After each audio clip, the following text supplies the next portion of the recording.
Good evening, everybody, and welcome back to Backfire Simsport TV for round 5 and 6 of the V8ESC SimAbility Cup. Live from Belle. Yeah, that's what I missed. Well, I will be your lead commentator tonight, and doing the cameras, Tyler Newitt. Hello, Tyler. Hello, Sam. A nice weather around the line, a little bit of cloud cover, which will make the track pretty cold. What it says? 20 degrees. Yeah, pretty cool. Good for the V8s. And that's gonna be probably a nice evening of racing. Hopefully no safety car today, not like we had last time around Watkins Glen. But this track has been known to have safety car involved. Yeah, I've been in a few of them. Don't think I've started Yeah, any. me too. So Me too. I think I even made it into the promo of one of the earliest season when I went into Ivan, I think it was, and we went together in turn two in the air sideways and all the stuff, and that caused chaos because we were at the front of the grid, and that's most of the time how it happens at the front of the grid, especially the reverse one. Rapid fast guys and they tangle it together. Another odd spot is at the end of the long straight in turn 3, I think it is. I think it's number 3. If it's not, I'm gonna call it turn 3. yeah, turn 3 is I think the big area that we usually see issues at. People getting 3 wide and blocking the whole track because it really filters down into a funnel basically.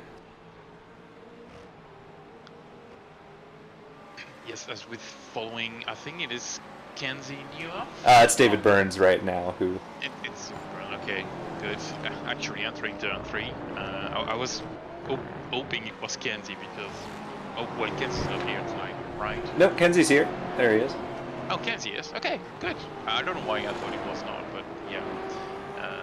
Turn 3 is actually Kenzie's favorite spot on the track. He's Don't had talk too much about that. I think he already explained a lot on this call, and quick evidence of that with previous broadcast. Yeah, they're just starting qualifying now. I think it was actually Bob Woodhouse who was led practice. He's just heading through the fountain section now.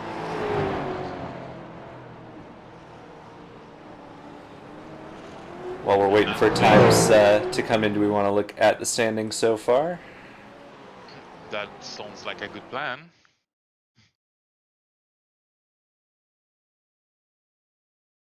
And okay, I'm switching to the broadcast.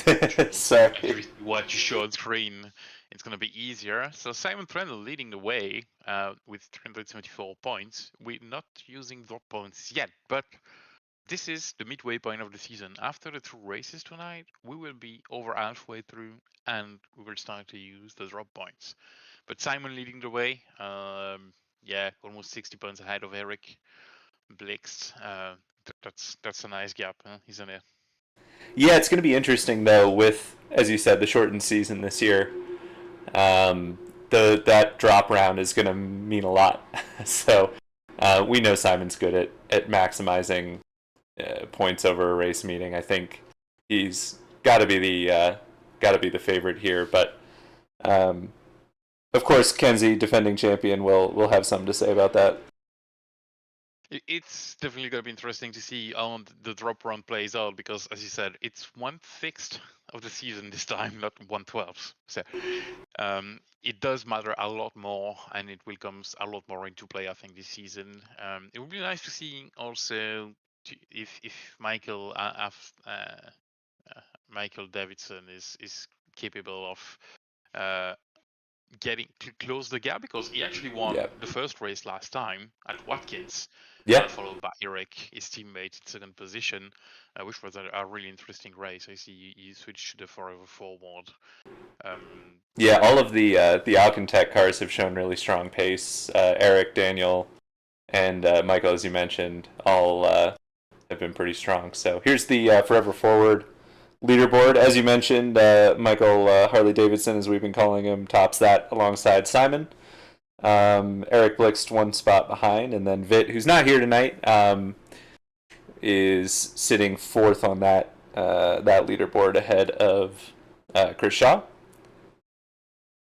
And there's no drop run for the forever forward, nope. So it's going to be tough for Vit to actually catch anybody else in front.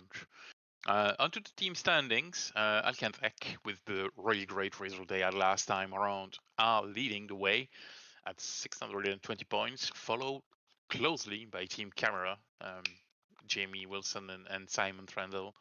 Only a 2-guy team where the Alcantech have maybe a slight advantage with 3 guys. So it's going to be interesting to follow the team championship. It's still really open, and AQR 1 with and Bram and Robert Woodhouse, 413 points in third position in that championship.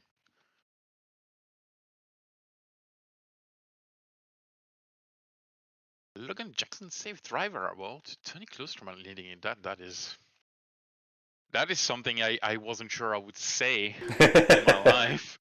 Not that Tony is a dirt driver, but it does get into troubles, no photos, of his own sometimes, and get some off tracks because he's a really aggressive driver and really fast. But Yep. only one incident on 360 turns in total. So he missed some races, obviously. And another really surprising result is Chris Shaw. Only 3 incidents. He's right up there in the standings, and he almost never driven this car. So that is probably the most impressive for me. Yep.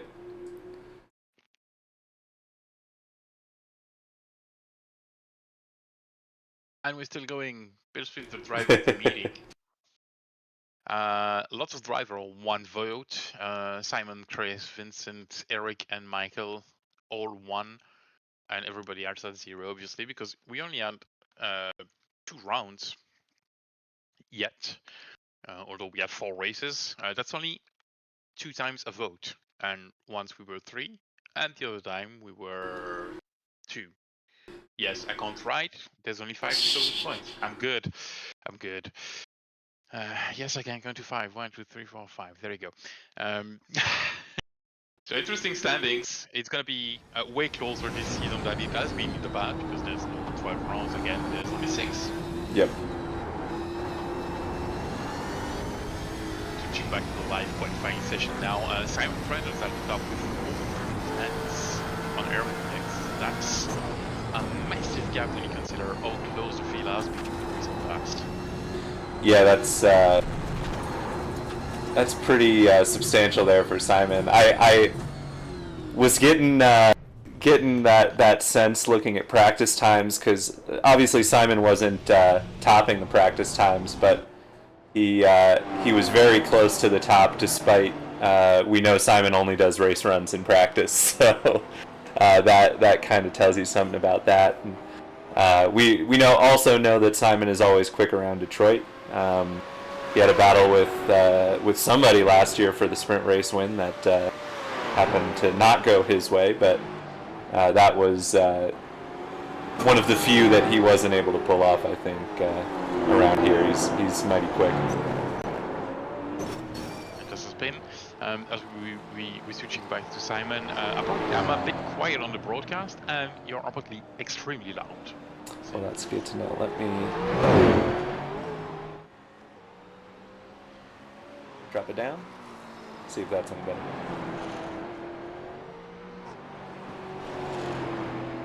We shall see, thanks to Jimmy Wilson giving feedback on that. It's only tires second stream, obviously, so still a few things to get around. It's a bit better. Okay, thank you, Jamie. Great.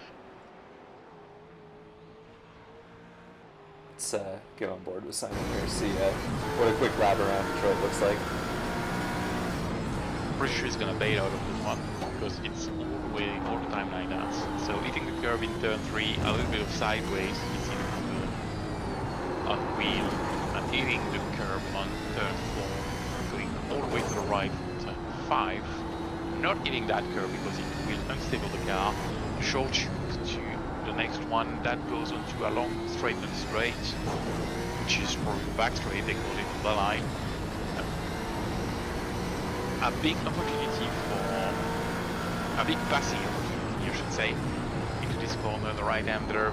Be careful not to get it too much because you're gonna end up with a slowdown, and don't be too wide because there's a wall on the outside.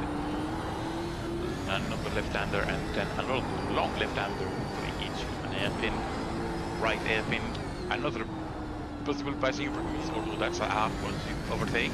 But if you're brave enough, you can see on the inside. And getting onto the last complex, there's a right, and then all the way back to the start-finish line with a small kick just before the line, and a pit entry on your right. Yeah, only one purple sector so far on this lap. We'll see if he improves. And just about matched it, I think. Yeah, Yeah. three 100ths off of his best time there. So pretty darn close to his previous best lap. On with Eric Wicks now, who we saw setting up that lap in behind Simon and let him go through the fountain complex. Whoa! That's not going to improve. Yeah, and that's the second time with the one of the Algenvec car going sideways into a turn. So I'm wondering if they're a bit unstable at the back, and maybe that's gonna cause them some issues for the race, or maybe they're just aggressive with the quali set and they will dial it back down. Yeah, it could be. Looking at Kenzie here, Ant Woodward's got a couple of green sectors going as he heads down the backstretch. Now one a little bit slower, but it was interesting watching that onboard with Simon, because when you're trying to get better, get faster, you do a lot of watching onboards, and one of the things that always strikes me watching Simon is how slow it looks, because he's so smooth, and just everything he does when he's driving one of these cars is so deliberate. But Belle Isle is so bumpy and such a violent track that you could see even Simon was having to wheel it everywhere, which really speaks to what makes this track so unique. And that's all again. And as a feedback on the audio, just a slight touchdown on the game audio, and it should be all good for the rest. Thanks, Jamie. And good evening, Nikolai, on the chat. Is it missing you racing, you know?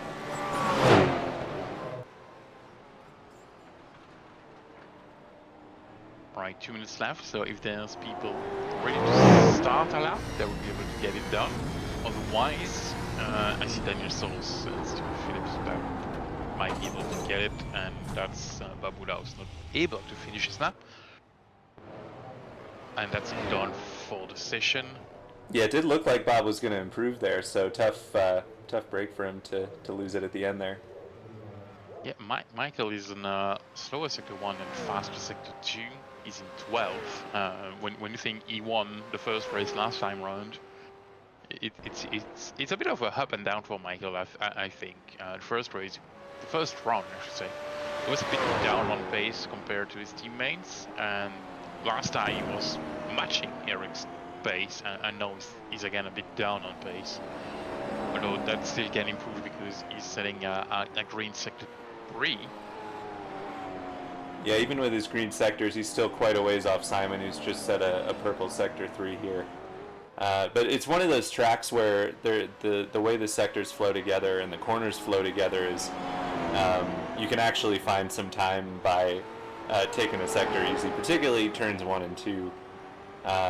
It's very tempting to really dive it into to turn 1, but you can make up a lot more time by being quick out of turn 2, and it's really tough to see.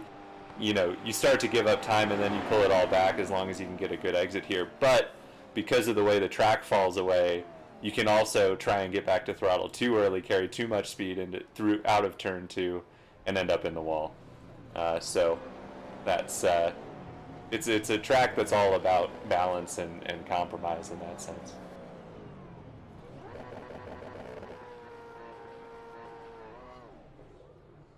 Someone was doing practice start, I suppose, in pit lane. That's the session over. We're gonna switch to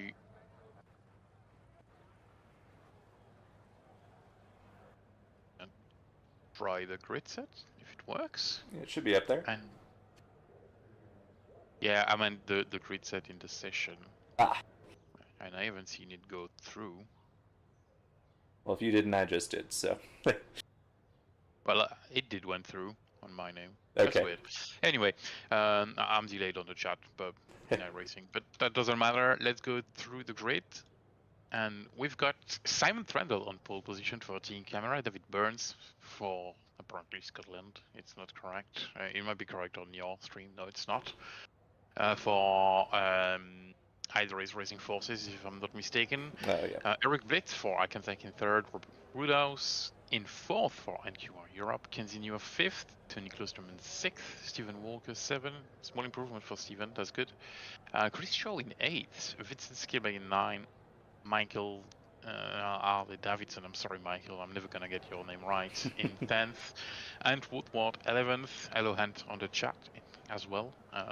Focus on racing, not texting. Daniel Solo in 12th.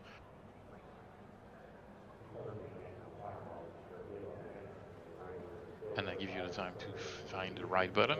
Rob Van in 13th, Stephen Phillips in 14th. Craig Lieutenant Slagger, I'm gonna say. Sorry, I'm gonna butcher your name as well. In 15th, newcomer to the series as well. First race for him with us. Tony Walker in 16th and Jeff Saunders in 17th. Wow, I managed to do that in time. And also hello to Jeff on the chat.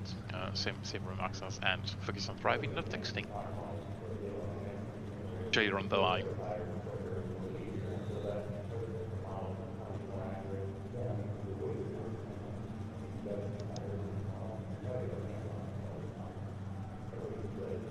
"17 drivers on the start line. It's a nice grid size considering we have a lot of people not able to make it today. Lights are on. Green flag, green flag. And we go all the way back south. Go for, I think, oh, and touching behind with Tony and a few people, and Vincent in the wall. Yeah, I think it was Rob Woodhouse who got Yep. an awful jump and didn't get going. Unfortunately, we don't have Can't even make corner one. Looks like I unmuted I have voice voice. chat again. Yeah. There's more trouble for, I think that was Ant getting into the wall there. Possibly Tony. I think it was Tony. Yeah.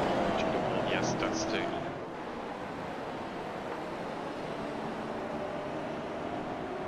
So Simon's escaped down the road. He's got a 1.5 lead already. We'll go back and look at the start in a sec, but that poor start from those around him allowed Simon to really take off here. He's on a charge. He's definitely on charge, and I think he managed to get it because David Burns was to position in the first lap, so he got bounced by Eric.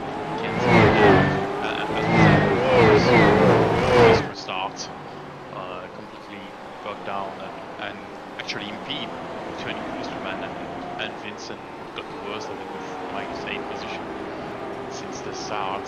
Vincent seems to be still racing, but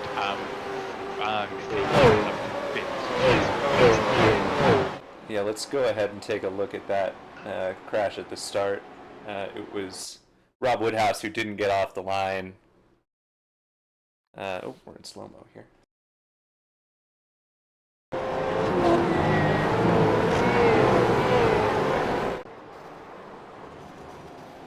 Yeah, and I think it was contact with Chris Shaw that sent him to the right and over into Vince.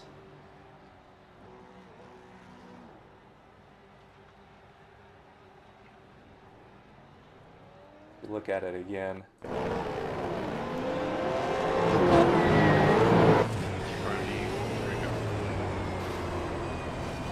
Hell yeah, I think just Chris went on the inside and maybe slight touch that completely sent Woodhouse into Vincent. Yeah, one more. On board with Vince. Oh. That's just the worst when there's Yeah, that's out of one. nothing you can do there. Let's see if we can see what happened to Tony down in turn 2.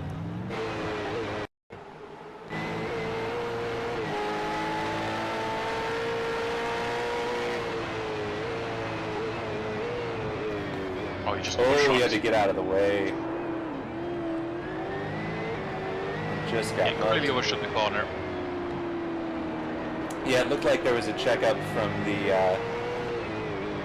Hydro Race cars in front of him. He had to dive to the left to get through, and that just sent him back in the pack. Okay, back to live with Simon and 2.3 degrees now. As the battles raging behind him. Continue managed to pass Eric Blitz for second position. And things are eking up behind with Jenny, Steven and Rob Van.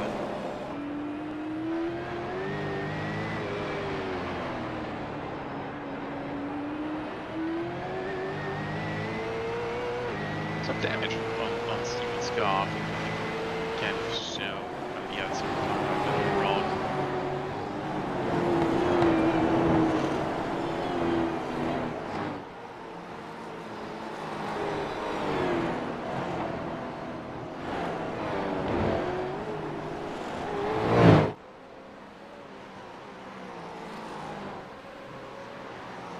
So in this early stage, a lot of drivers moving up a few positions. We've got Kenzie, who's up 3 from the start, now ahead of Eric.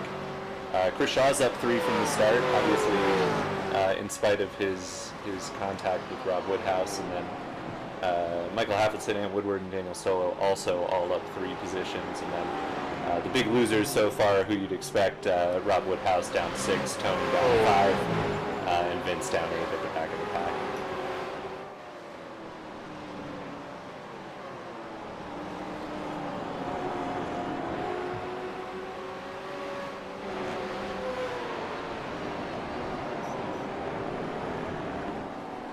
We see Rob Van continuing to pressure Stephen Phillips. Rob will feel good about that. He's been working his way towards finding some better pace in this car, and it's, I think, paying off for him a little bit here.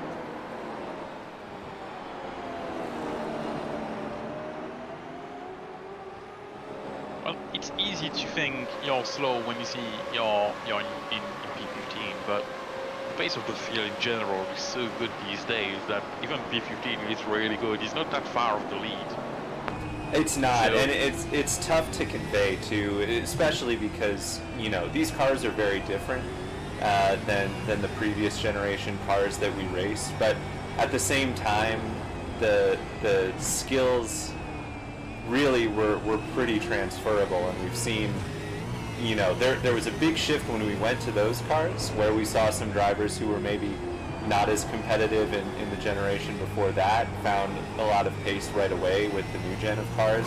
And I don't think that's been the case here. It seems like the drivers who had pace in the previous gen of cars have been able to transfer it pretty seamlessly to these new Gen 3 cars. So that's tough when you have, you know, folks in this league who have been racing these supercars for, you know, 5, 6, 7 years, about 40 in Tony's case at this point. So, you know, there's really a lot of legacy knowledge in these cars, even though they're new and different in the Gen 3. That's that we're seeing some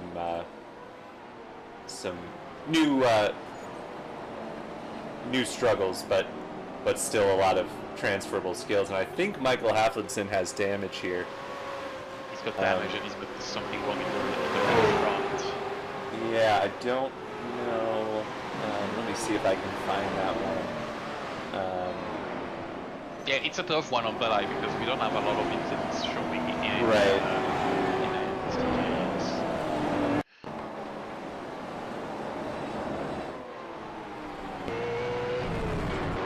Oh, that's an interesting one. I can't think of a time where I've seen braking on the grass as the issue there, but that's going to be costly. You know, we were talking before the race how important having strong rounds consistently is going to be, given that you know, a drop round is a 6th of the season instead of a 12th of the season, and that's going to be costly for Michael Hafflinson here. He's not gonna finish well in this one, and not going to have a good spot to start for race 2. Yeah, most definitely. One thing I can add on the drivability of the cars as we switch to incident. I feel like these cars are more predictable in a way than the previous gen cars. So people that were not comfortable with the behavior of the Gen 2 might get better with this one easier. Not saying it's easy, but easier. Yeah, it's... Because I find myself around batters having a way easier time getting up to base and actually being able to be consistent with the car than in the previous gen. Yeah, it's really interesting. I've found that the key to consistency with these cars is found in engine braking and in shifting, and it may well be that was true of the previous gen cars as well, and I just didn't figure it out till we got to these cars. But I've really found a lot. These cars seem to rely a lot more heavily on engine braking to get the car slowed down, and that means if you can hit your shift points consistently, especially your final shift point into a heavy braking zone, you can really gain some time and some consistency from that. So that's been one thing that I've figured out. I've tried to tell, I'm all about helping people be more competitive. So anytime people for some reason come to me for advice, that's what I'm telling them, is that you just got to make sure that you're hitting your shifts consistently. It's almost, I would say, more important than braking consistently in this car. Obviously, you still want to be consistent with your braking points, but if you can hit your shifts consistently, I think the rest will come for most people. Well, the commands definitely helped me get up to pace at batter, so yeah, it does work. Teammate battle of Belle and Tony, the victims of lap 1. A few of the victims. So it was side by side, Tony Walker and Craig. Lautenschlager? Yep.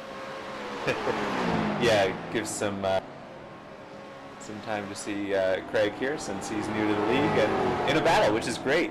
We love to see drivers new to the league getting competitive right away, and he's found a sparring partner here in Tony Walker, and has been closing in the last couple of laps. I've been watching him down, so really laying on the pressure now in behind Tony. Interesting to see Vincent behind them, and I see a front bumper on Vincent's car, but I'm sure we saw on the replay the bumper was on the ground. No. Yeah, he hasn't been in the pits for a fast repair either, so that must have been one of those iRacing issues. Oh, we got a change between the MQR teammates here. Yeah, Babulas is losing ground fast on Tony. So he probably slowed down in the straight to let Tony pass. Yeah, obviously still carrying some damage from that start incident. Well, he was going pretty defensive there, but oh no, he let off to let him through into the braking zone. So yeah, good teamwork there. But yeah, tough for Rob. Another one of those drivers you'd think could challenge Simon for the championship, having a tough day today. Well, he's gonna be on board for the next race. Yeah, as it stands right now, it's not a terrible spot to be, but when you look at what Simon's doing, and now that we have the point situation sorted for the sprint and feature, where these are they're worth the same amount, definitely maximizing right now.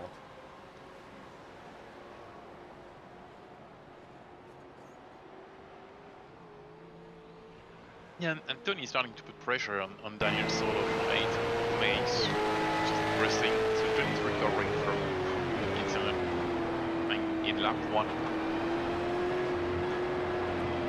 Yeah, not sure how much damage he got. It seemed like he stayed mostly clear of the wall when he had that little incident. But yeah, definitely a little bit out of position from where he qualified still. Still down 3 positions. So definitely down a little bit, but as we said already, the gap between the guys is pretty small. So, and we know Belle is a hard track to pass. It is, but it's a little bit deceptive in that way. You know, there's a lot of places that you can't pass, but much like Bathurst, there are some really good passing opportunities. You've just got to make sure that, you know, if you've got a car that doesn't work in those areas where you can make passes happen, then you're really going to struggle. As something's happened to Kenzie here. Yeah, I just saw that he's missing from the session, but he's not disconnected yet. Yeah, is that a well, is that a connection issue though? Yes, he just dropped the session. Oh, that's tough. So. That's not well, it's not going to help his championship, I'll say that much. Yeah, it's a shame, but it's not gonna make him feel better. But you have issues sometimes in real life with your car, and the best thing to do is to treat it like it. Like, you know, the car let you down in real life. Well, the connection let you down on the computer. Hopefully, it doesn't happen every races, and it has not for Kenzie. But it's always frustrating when you get dropped for the session. You remember my stated batters when I had like the ping in red, and I was like, oh geez, I'm gonna be dropped. Well, and we were in a battle at that point. That was scary and sad. Kenzie got the worst of it. I managed to stay in the session. My stated batters, but Kenzie got dropped. And well, it happens sometimes. You just have to get on with it. Hopefully, we'll join back for race 2. There's some points to make. It's probably going to be his drop round.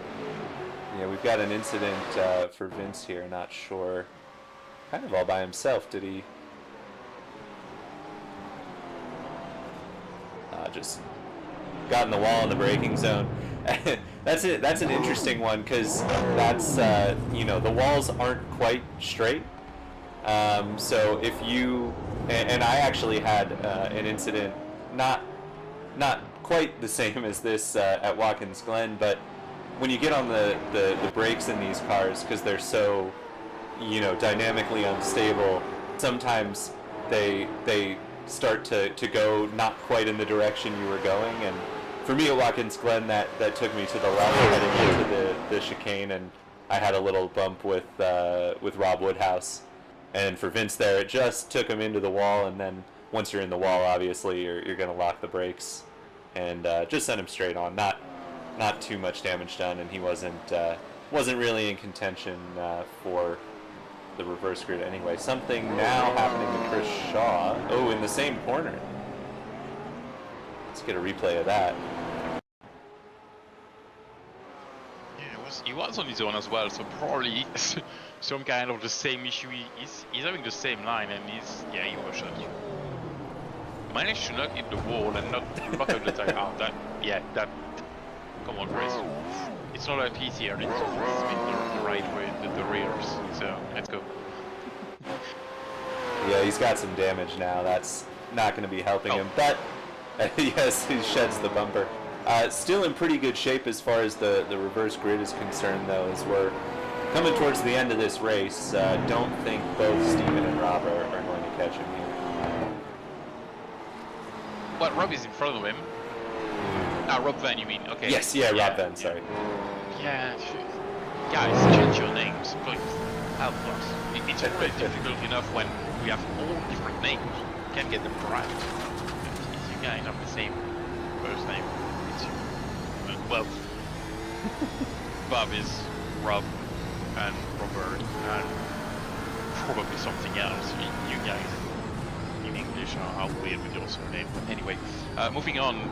Battle for second position from David Bird. Sorry, I don't know why. I saw Birds and I said Rob, and he's not even there, I think. So yeah, my bad. Battle for second between David and Eric. This is getting exciting because David was a bit further back and he's catching slowly. So probably Eric burned a bit too much the tires. What do you think?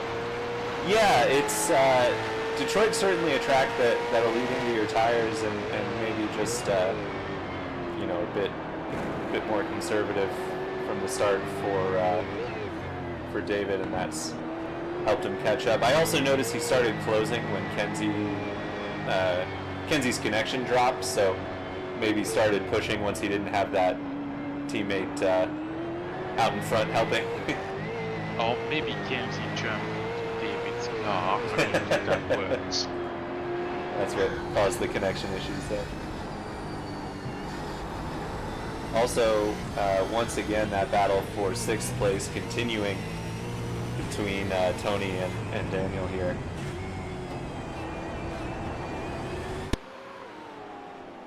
Pretty good exposure for the sponsor of the Alcantara team. Being on board with 2 different cars, but still seeing the same sponsors. So that's pretty good. So we entered the last lap. I saw Barney waving the flag, and I just look at the timer, and there's only 1 minute left. Simon just started the lap not long ago. He's done a third of the lap, and he's almost 6 seconds ahead of everybody. So unless something dramatic happens in the last half lap, I think it's going to be Simon's race again. Certainly seems that way. Ooh, little brush with the wall on the exit there, coming onto the back straight. And that might just take away David's last chance here. Yeah, he's going to be a tough one to close now. There's not really any good spots unless Eric makes a mistake, which of course is certainly very possible. But yeah, that's certainly not going to help.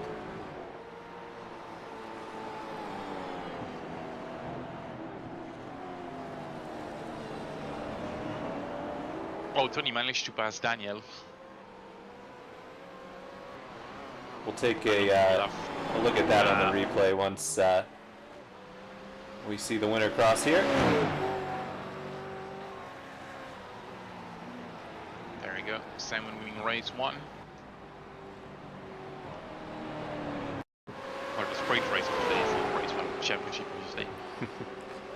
It must have been trouble on the brakes for Daniel because Tony's pretty far back here. Oh yeah, he missed the apex. Yep. Good race, guys. Yeah, good race, Tony on it anyway. Getting the opportunity. Yeah, a few more laps should have had me. I was starting to straight to get the well inside and uncomfortable. closing the deal.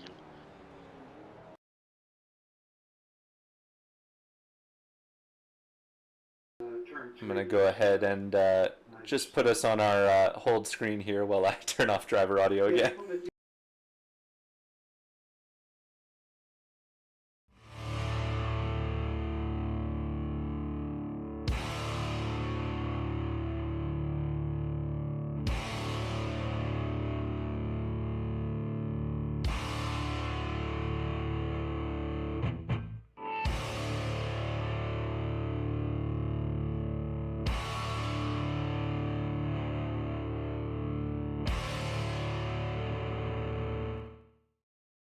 And we're back. That's what happens when you run a race in between broadcasts.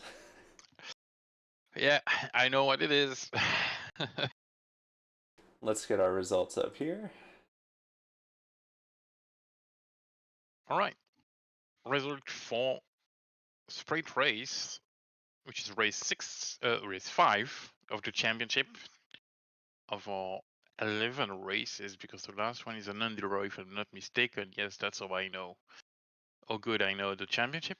First place, Simon Trendle with almost 6 second gap on Eric Blitz in 2nd position. David Burns in 3rd, and Stephen Walker in 4th. That's a pretty good result for Stephen. I won't be able to see how many places he gained, but quite a few, if I recall correctly. And Woodward's on 5th position in front of Tony Klosterman in 6th. Managed to pass Daniel Solo in 7th in the last lap. Rob Woodhouse, 8th, Chris Shaw, 9, and Stephen Phillips will start on pole for race number 6. Finish in 10th. Rob Van. See, I'm getting confused because it's the same. The names are right there, Sam. I can't explain. Yeah, I know. It's just my brain's gets ahead of what I read, and then I read it, and I'm like, yeah, it's wrong. Good job, brain. Anyway, Rob Van in 11. I almost said Rob Bounce again. 12th, the newcomer, Craig Lodenslager. Was that kind of alright? Close enough. I'm trying to do a good impression for the newcomers. It might not be that good anywhere anytime soon. 13th Tony Walker, 14th Michael, 15th Vincent, 16th Geoff, and last, sadly disconnected, Kenzie Newhoff. Hopefully he's going to be back for race number 6. Yeah, as you mentioned, Stephen Walker. I know racing with him. They're both the Walker brothers are racing for BSTV Esports this season, and he's been pushing. He's not that he's never driven the V8s before, but it's been a long time, and I know for a fact driving the TCRs and then going to the V8s, you have to completely rewire your brain. It's fundamentally different. So yeah, really solid effort for him to pull through in 4th there, just off the podium. Let's start a small debate together. 10-minute warm-ups. You do some laps, you practice pit entry, or you just chill?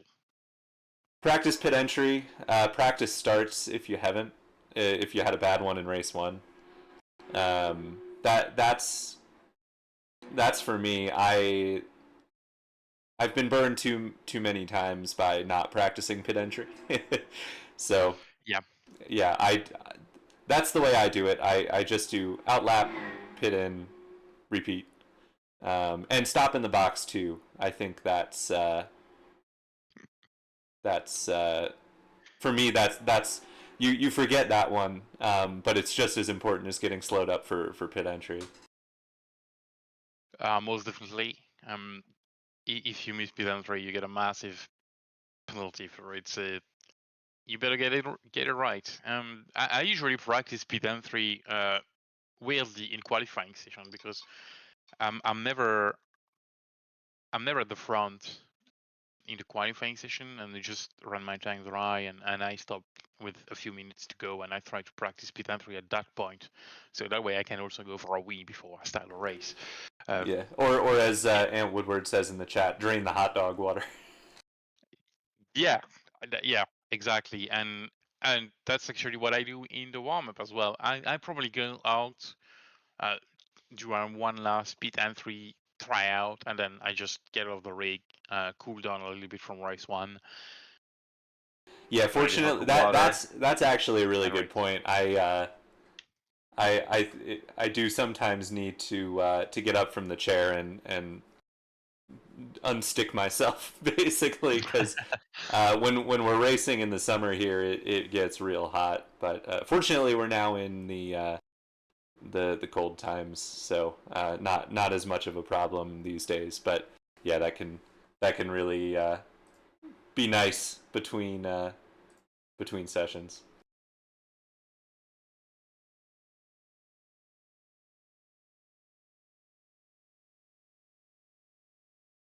And we do have quite a few people on track. Almost half the field is on track right now. Yeah, a lot of drivers. And in fairness, Detroit's a really tough pit entry, so not terribly surprising that a lot of drivers would want practice.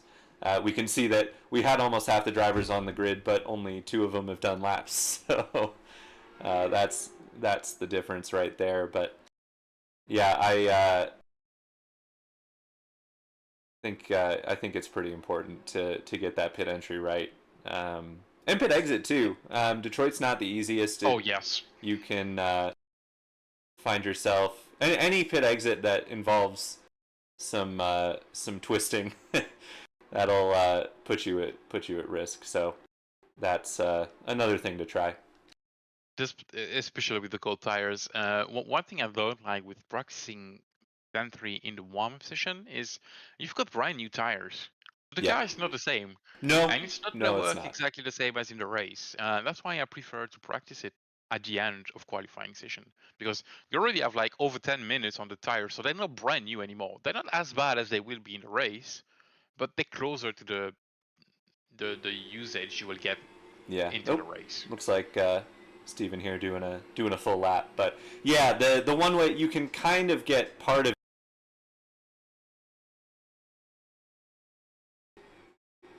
putting in low fuel and going into the pits without a full tank. That'll often get it close to how it'll feel when you're doing it in the race. But no, it's a valid point. You don't have the correct tires to fully represent what it'll feel like.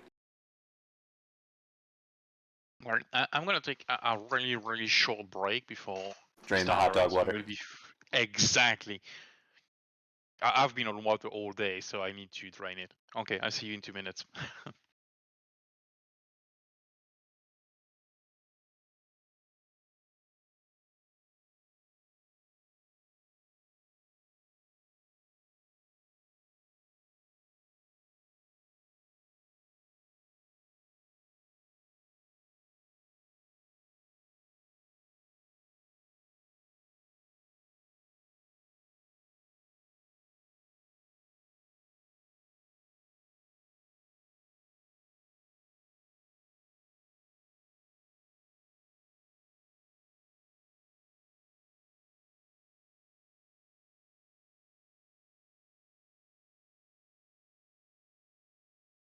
And of course, I grabbed the driver who doesn't go into the pits, but you could see the tricky pit entry there for Stephen Walker.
Back with you. Bore people with my monologuing and instead just let them hear the sweet sound of V8s. Yeah, that was a good call. Not that you're too boring, but hearing the V8s is always good.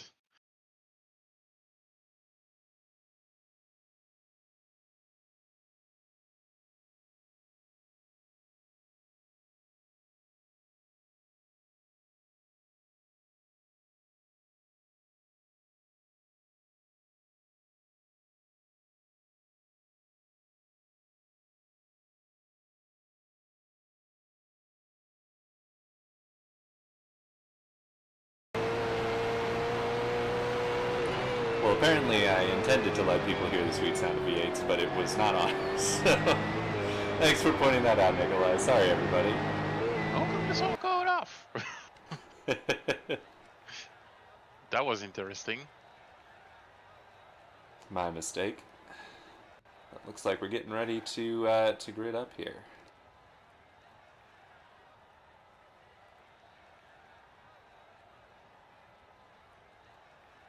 If I can find the grid. There we go.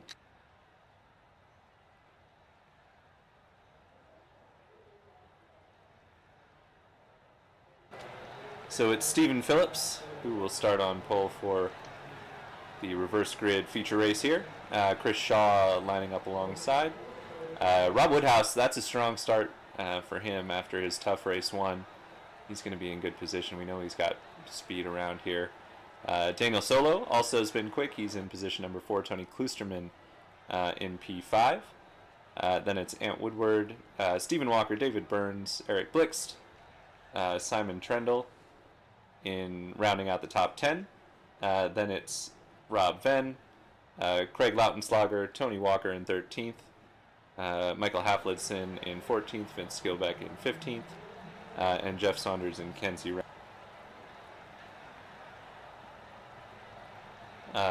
grid up for this one. He's not on the grid yet, but he is always the last person to the grid, so it doesn't necessarily mean anything. I haven't seen him rejoin the session, so I'm not sure he's gonna be around, which would be sad. But I can understand. Maybe there's a power outage as well. You never know what happens, especially as we have in any news coming from Kenzie. So I don't know if it was just a connection issue with our racing, or if it, you know, as I said, a power outage or something like that. Yeah, it's tough to say, and it can just be disheartening when you're having a good race and you disconnect, and I totally get not wanting to jump back in.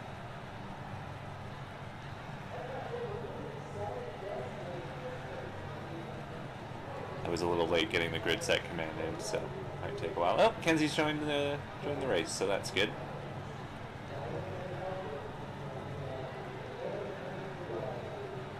So we will have the full grid once again.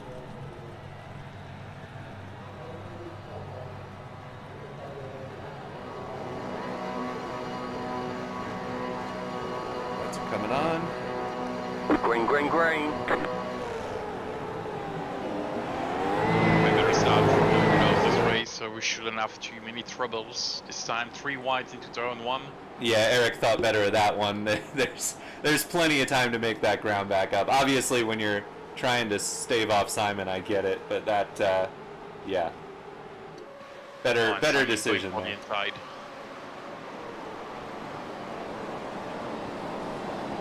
Oh, that's Craig locking up the brakes.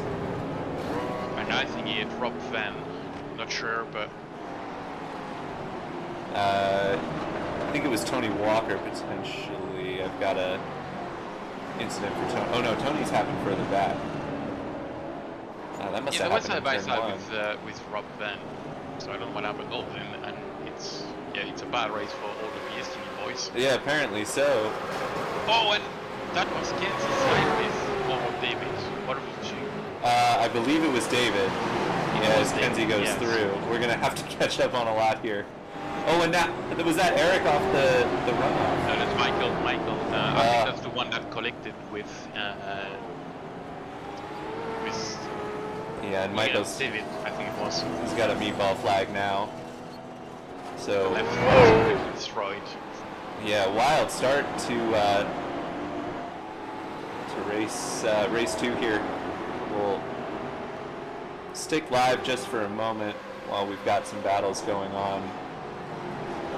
But we'll take a look back in a sec. Yeah, I mean, they take, but not as bad as the past. No safety car, Vincent diving on the inside on turn 1, and he's making the move stick.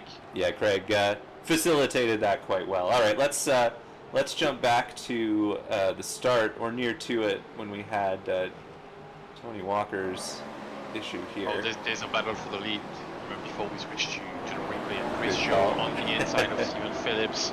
Yeah, you're not getting away with the replay right now. Yeah, Stephen with his first, not his first race in the Gen 3 cars, but his first this season. Oh no! Yeah, and Chris Shaw says thank you for that. Yeah, Rob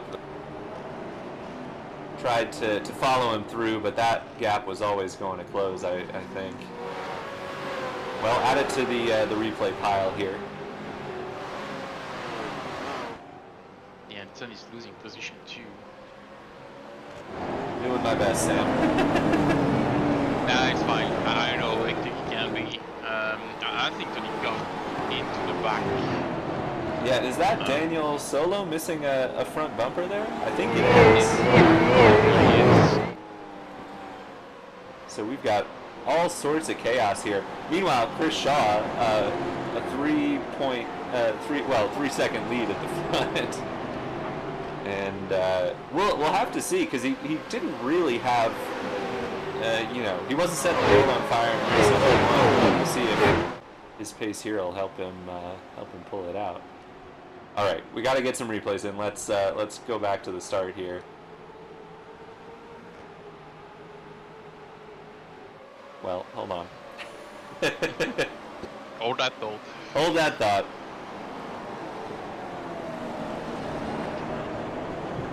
Yeah, this is lively.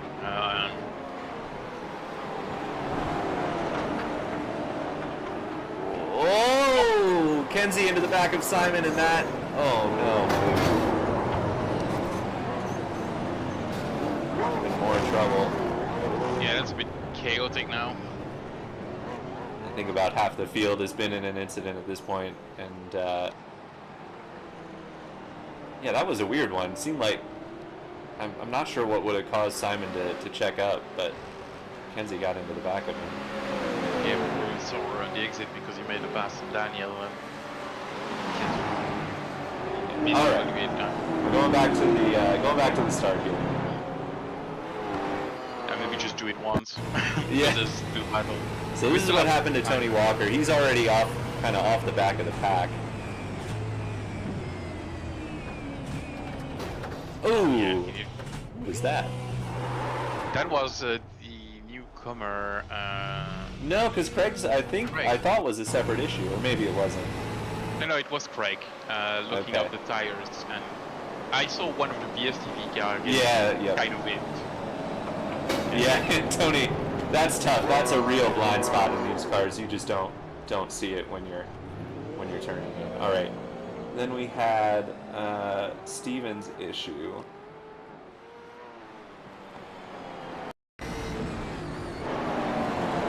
So he was side by side with David Burns, and awfully similar to the incident with Stephen Phillips and Rob Woodhouse, but they kept it out of the wall, fortunately. Rolling. And then so it was Simon who turned David there. Yeah, but they were kind of 3 wide, and it's hard. It is. Let's see what we got. So I don't think Simon could have done more going to the right. I think it was further back. But Sorry. Yes, that was the Michael Halflin's hit incident. Sorry, I'm pulling so many here.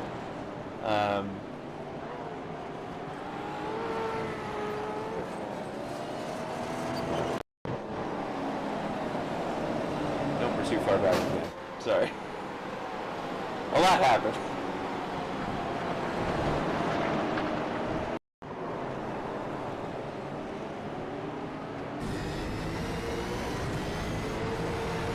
Oh yeah, just got squeezed in the middle 3 wide. yeah, I don't think there's much that Simon could have done different, honestly. No, that's a tough one.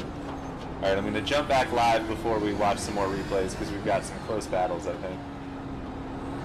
Yeah, I don't know, my SDK is doing bonkers now, because I'm not following the replays. I think something's just happened to Vince. And Daniel, so they're both in red. Yeah, well...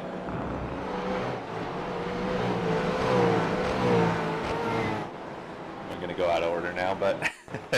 see what happened here. Oh, Vince up the inside. That looked all right. And oh yeah, Daniel got the curb. And is that Rob? That's Rob. Yeah. Yeah. That's tough. All right. We also had the. Oh gosh. The Rob and Stephen Phillips incident.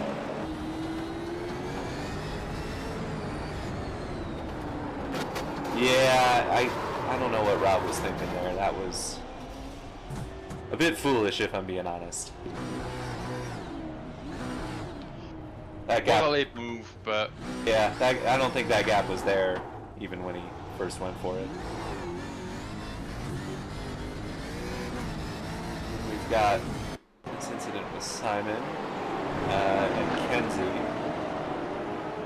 yeah. So Simon was a bit slow at the exit because he had some contact with one of the Alpine car, and then yeah, Yeah, just still throw it to him. I don't know. a weird one. Maybe from Kenzie's point of view, it would be easier to analyze.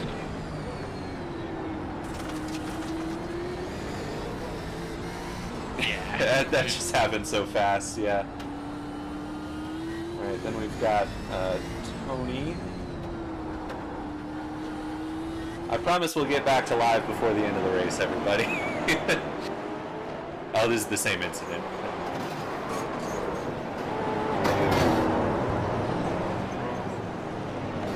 Right, I think we're caught up on all the major incidents here.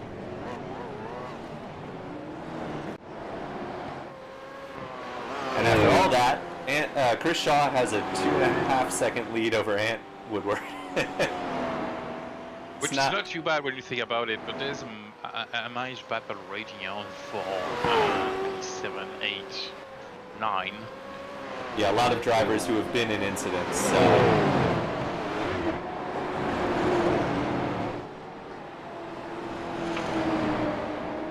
So the other thing, I'm only showing one driver has been to pit lane yet, and that is Michael Hafferson.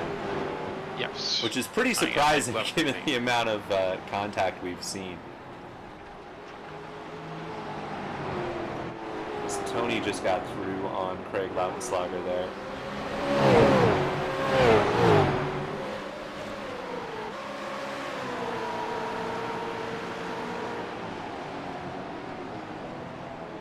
This is an interesting battle because it's two cars who have race-leading pace. Oh, as we've got more trouble for Craig. And Tony. And Tony. Let's see what happened here.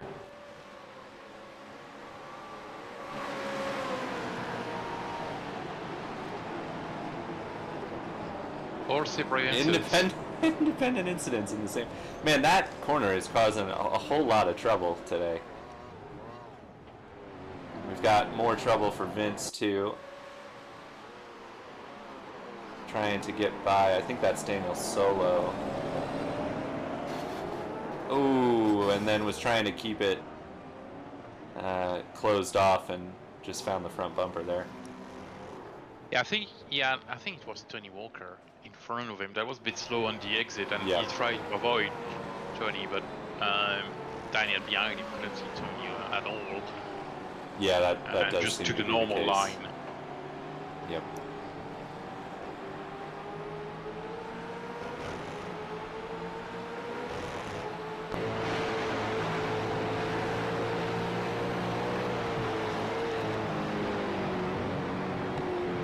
Pass it Yeah, over it was to pretty Captain. ahead. Yeah, so I think he let him through there into the turn one. A lot of cars out of position here. Definitely, as we do have nice switch middle for second and third, and Kenzie right behind fourth. Yeah, they all spread out just a bit as they head onto the back straight, but this is heating up. I think Eric and Kenzie both really want to get by Ant as soon as they can and start to chase down Chris Shaw. I think it seems like Ant has pretty similar pace to Chris in front. It's going to take one of these quicker guys to get through to make that gap up. It's going to be interesting to see. Ooh, big wiggle there for Eric. Yep. Good call. Yes. I think the pit window is open or will open really soon. As I totally know the strategy around this track. Yeah, unfortunately, we don't have any inside information this week, so we're not too sure what the pit window's like, but these 40-minute races are all one-stoppers, and Simon's in, and Simon's there's your... in. I called it perfectly. I'm good at this. I should race more often. Yeah, Simon, Rob Woodhouse, and David Burns all in the lane here.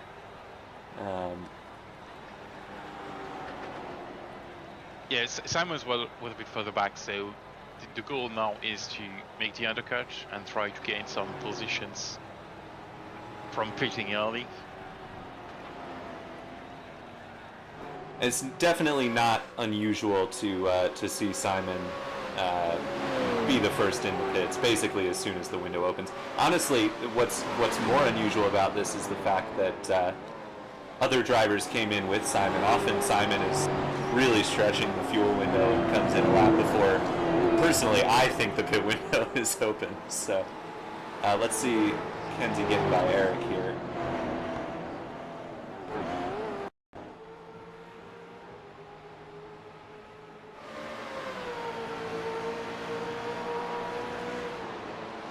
Just a simple move under the brakes, and I think Eric knew that one was coming.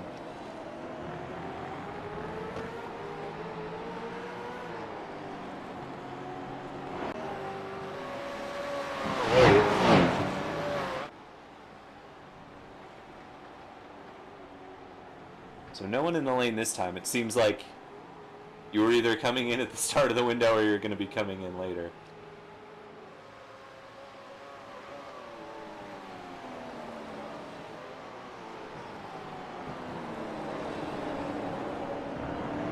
I'm a little surprised we didn't see Kenzie come in to try and jump Ant Woodward with the undercut. Well, he's probably thinking he's got some gap over Simon, and I think for Kenzie the threat is Simon. Yeah, that's true. Do have Daniel solo in the pit lane now.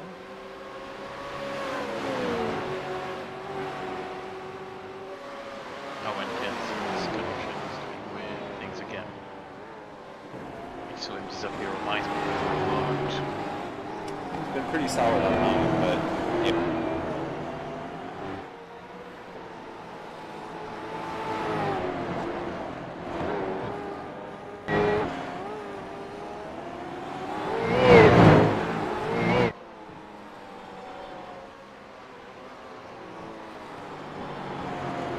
He's definitely putting pressure on Ant, and Ant's not giving up. He's doing a good job on holding off Kenzie, and that's good for Chris Shaw, and Kenzie's in the pits now.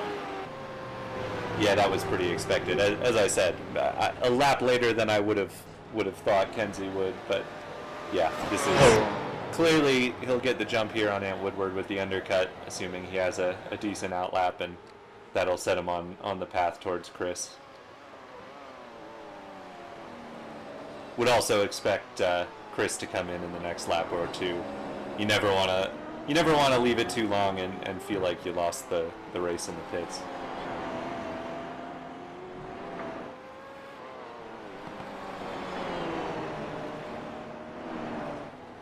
So Vincent is out, and apparently he's over this on the YouTube chat, and I see he is in the interview.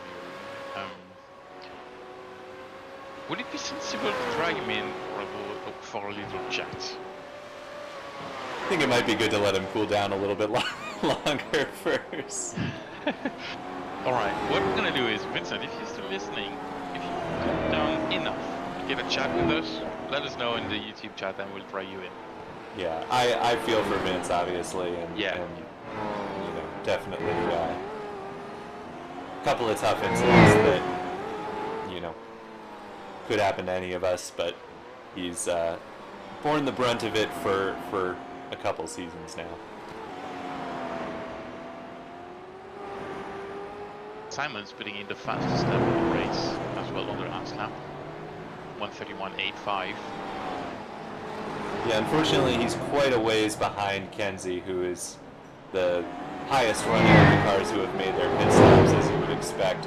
Now this is interesting. So Kenzie has had some traffic on his outlap. That will certainly help Chris Shaw, if not Ant Woodward. As Eric Blixt is in now, and Jeff Saunders.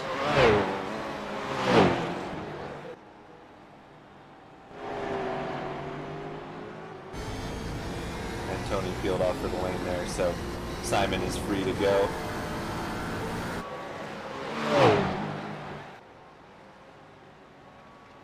All right, Vince says he's good, so why don't we grab him and pull him in? Let's go. You do it? I do it? You got it. I'm doing the broadcast.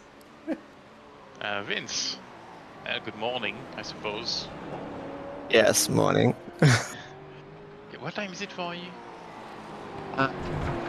Almost 6:15. Yeah, it's a good time to go back to bed when the race doesn't go right?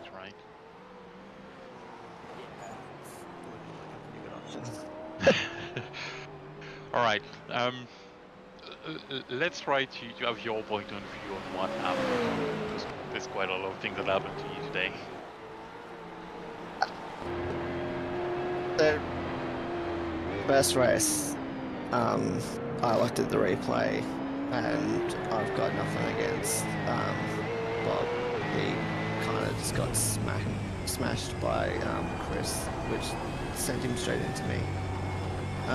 But the feature race, yeah, I've got no words for that. Everyone, I think, was just driving silly.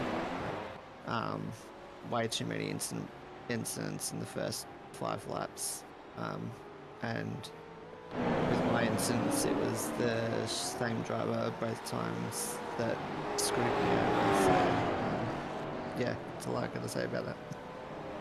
Yeah, it's a bit of a fun one. I don't remember the first incident, but I think it was second one of Emerson. He tried to avoid her, right? Like, there was a bit of I think it was Tony, but yeah. yeah, anyway, moving on, and you stayed out. I don't think Daniel saw that there was someone slower in front of you. Not that I'm trying to give him some excuses, but I'm trying to, get both sides of the thing. I totally understand you're frustrated, and I wouldn't be immune to you if I was you. And I would be focused much in different place, but you're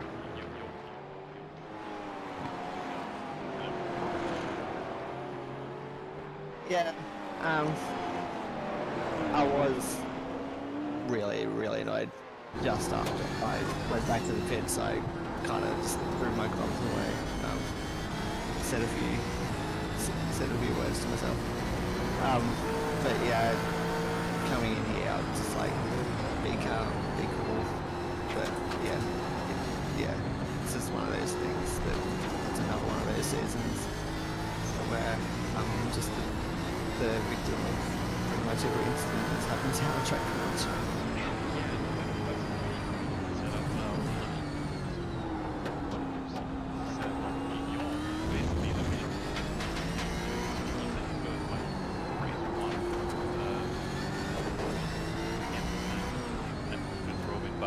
By Rob also he just the only good he can have is having a bad start.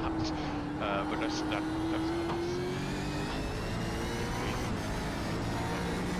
happens. Great. Chaotic. It's always the case when you got the reverse rate and maybe some drivers and stuff like that.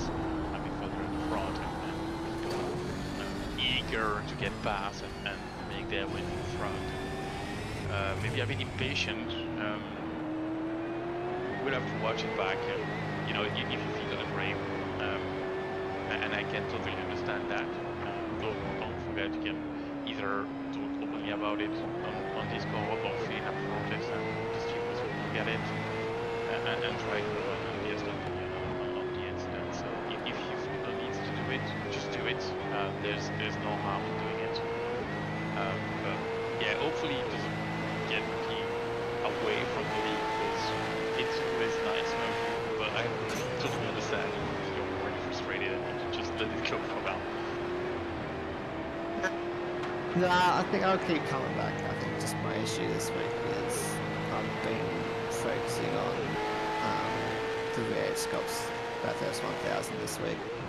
So I've done like 0 laps this week, but that's not really any excuse for my driving tonight, but yeah, I'll still keep coming back. I'll see if I can put in some more practice, but yeah, I do enjoy driving in, getting up early and driving with these guys.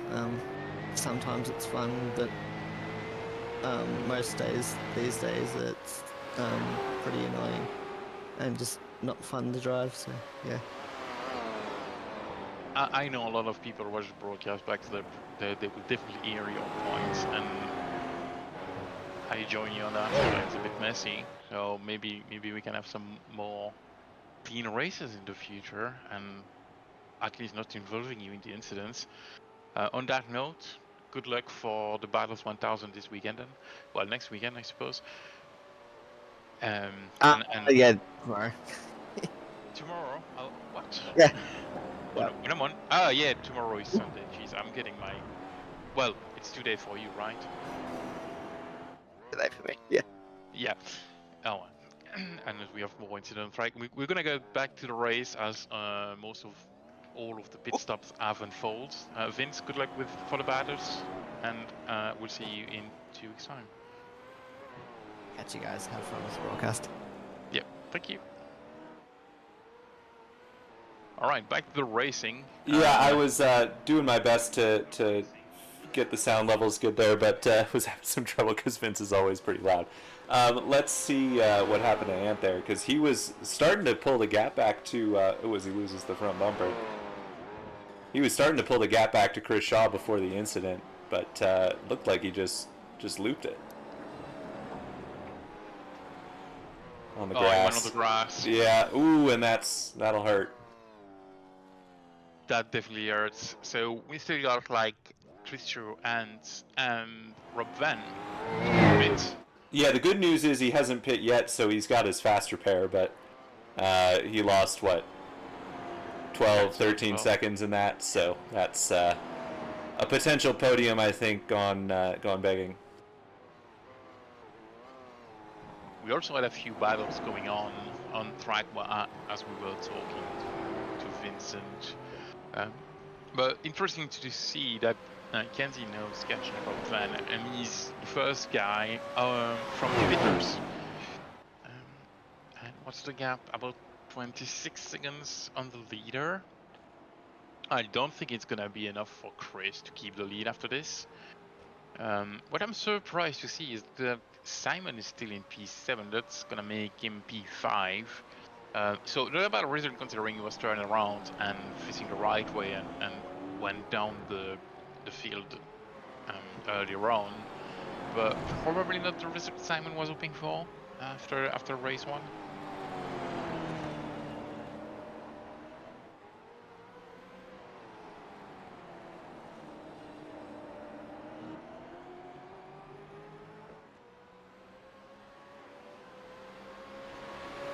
I don't know if I've lost Tyler off. Oh, if he's still around. Or if I'm having an issue and nobody hears me anymore. Sorry, Sam, lost my push to talk button there, but we're back. Okay. Good. As long as I was on the broadcast and people heard me. No, we're all good. Everything. Just technical User error. difficulties. Yeah. Nice. As we do have Chris Shaw in the pits now. Yes, and Kenzie is already in the last complex.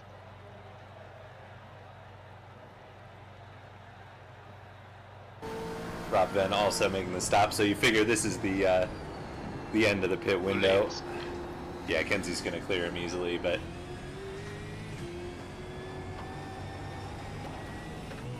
Chris still in second. I think he's a bit too far ahead. It's going to be interesting. We know Kenzie's got pace, but Chris with the much fresher tires, and we certainly saw at the end of race 1 that tires were worth something. So he's not got no chance, but it's going to be tough. Yeah, we'll see if the pace difference between them two gonna average out with the fresh tire or not.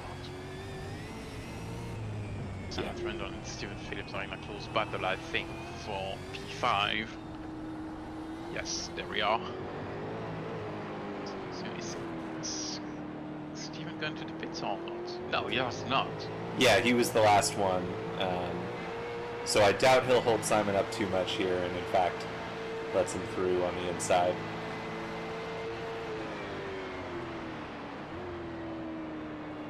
Sounds like he's trying to fuel save, which he was probably just lifting to let Simon through, because there's no... you're not going to make it to the end. Oh no, I don't think with the 13 minutes left to go when the last guy pits, I think maybe if you save enough you can go up to 10, maybe 9 minutes if you save a lot, but you're not going to make it to the end. And we haven't had a safety car, so that's not gonna, that did not help you at all in the race. As Michael is out on my screen. Yeah, yeah, I do have an incident for Michael. Let's see what happened there.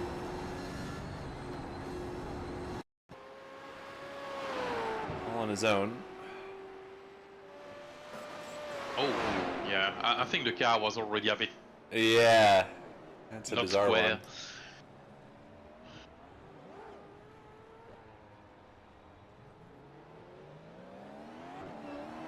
Huh.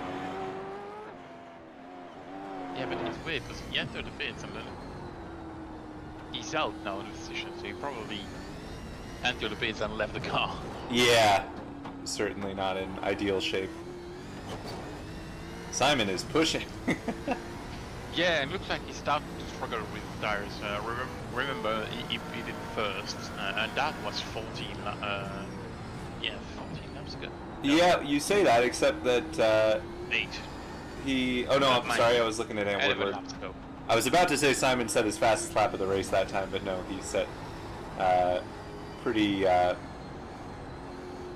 pretty reasonable time.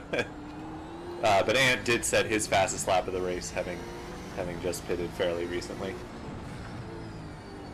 Yeah, Simon still holds the fastest lap. The lap time is very dark, but they're back. There's only 3 people in the 31s. Eric did 31.9. Simon, obviously, with the fastest lap, 31.85. And David Burns, 31.86. That was pretty close. Yeah, and Chris Shaw did put in the fastest lap of his race. Ooh, as he runs a little bit wide there, but pulled almost 8/10 back on Kenzie in that one. Now Rob Venn with his fastest lap, everyone coming out of the pits and putting in their best laps of the race.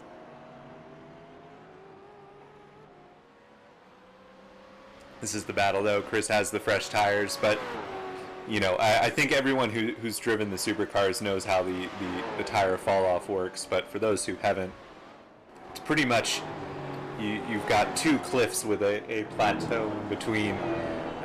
You have probably the first 2 or 3 laps out of the pits, and then they fall off dramatically. And then you kind of hold steady for a little while before there's a second cliff, and they kind of continue to fall off after that. So Chris will want to pull back as much as he can in the next couple of laps, because at that point the tires will be pretty stable with Kenzie. Yeah, and with the race plans we have, they're not gonna hit the second.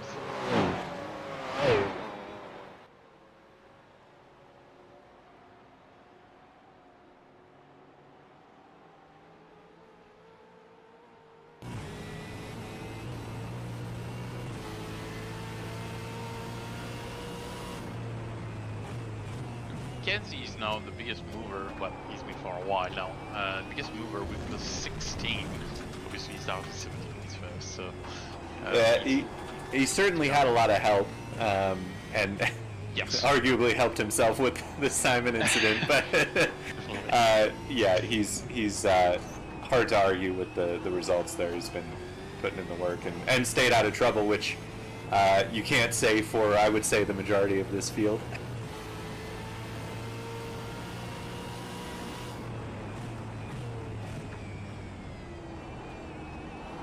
And you can see those times starting to even out a little bit. I mean, there's such a big gap in their pit stops that Chris will still have an advantage, but it's really tough to get by when you've only got maybe a 10th or 2 advantage, which it looks like is where he's at right now.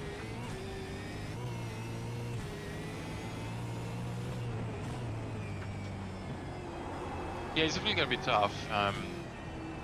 Again, as I said, I think the quality tires and the lack of pace, relative lack of pace of Chris compared to Kenzie will even out together, and they're probably going to be on the same pace from now on to the end of the race, although Chris was 4/10 faster again last lap. But that's going to be closer and closer now that we getting further laps on on Chris' new tires. And as you said, when you're only 1 or 2 tenths faster than the guy in front of you on this track, it's really hard to pass. It is, and you'll really start to get, you know, and we kind of see it already. Once you're within a second, but still about more than half a second back, it just kind of oscillates there, because you get in the dirty air and it just becomes really tough. But this is really the only close battle we have at the moment. Simon ever so slightly chasing down Stephen Walker for 4th place, and we've got David Burns just barely within Rob Woodhouse's vicinity, but for the most part everyone pretty spread out. That's what happens when you have all sorts of incidents over the course of the race, but at least we got a battle for the lead, which is still on. I mean, Chris is continuing to push forward here. He's really doing a good job, and talking about Simon, he is slightly faster than Steven. So with just over 5 minutes to go, he might be able to close the gap, but I'm not sure he's got the pace to pass. It's going to be tough, and Steven clearly much stronger pace than we've seen from him in the first 2 rounds. So he's, you know, you've got those passing zones, but you can also defend effectively, as Simon knows from personal history with myself. So there's certainly no guarantees that when he gets to Steven that he's going to find a way through.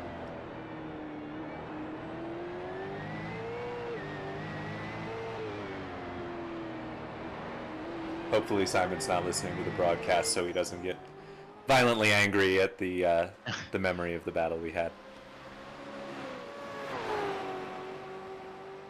He was obviously on the losing side. That's the only reason I bring it up. Good job. Yeah, well, they've got 6 lap difference in their tires, and Chris and Kenzie got 7 lap difference. So that's a massive gap in favor of Chris and Steven compared to their opponent. But they both have pace deficits compared to the other guys. Yeah, Steven is struggling here. Minute and a half laps, so probably 3 to go when they come to the line this time. That's I've been in Steven's position. It's not easy to hold off Simon. Oh, that's a big wiggle there. Oh, these cars are so much fun, man. Oh, they are, and I think Steven is on the edge now. Right at max capacity, brain capacity 100%. And that's when you start to make mistakes. Absolutely. Doesn't go defensive here. That's yeah, oh, he's letting Simon through. Go. Yeah. It's too nice. Sometimes. Yeah. Well, you know, maybe he felt like he was already on the edge and losing it all, or just giving away one position. It's certainly possible. There's no. I'm being a little harsh on Steven, especially as someone so new to this car. You know, you don't. He may not feel confident at this point, really battling Simon. So hard to blame him, but yeah, definitely probably nicer than definitely nicer than Simon expected, given he had to juke to the right a little late to get by. Ooh, a brush with the wall. Yeah. Back on the lead battle. I think that's tires giving up for Chris. He was slower in the last lap, and he seems to be a bit slower in this lap too. Yeah, it's like we said. You really gotta make that ground up early, because once you reach the plateau, there's just nothing in it. And Chris is good, but Kenzie, he's #1 for a reason. He's gooder. Yeah. I know that's not a word. I know. Yeah. What a solid performance by Chris Shaw, though. I mean, it's not easy to be up front in these races, and he's just as new to these cars as Steven is, if not newer. So really putting in a good effort. They're really doing a good job. He had a nice round 1, race 1 and 2 in the championship, and then lost a bit of pace at Watkins, and it seemed to be that way the first race tonight, but he managed to get the pace back for race 2 and managed to lead the pack and get away from the back. And I'm sure a second position in the feature race with only Kenzie in front of him is going to be a good achievement for him. Yeah, you won't feel bad losing to Kenzie. I mean, I never do. So he's plenty to smile about after this one, and he's still got a lap to try and make something happen. But I think that's gonna be pretty tough.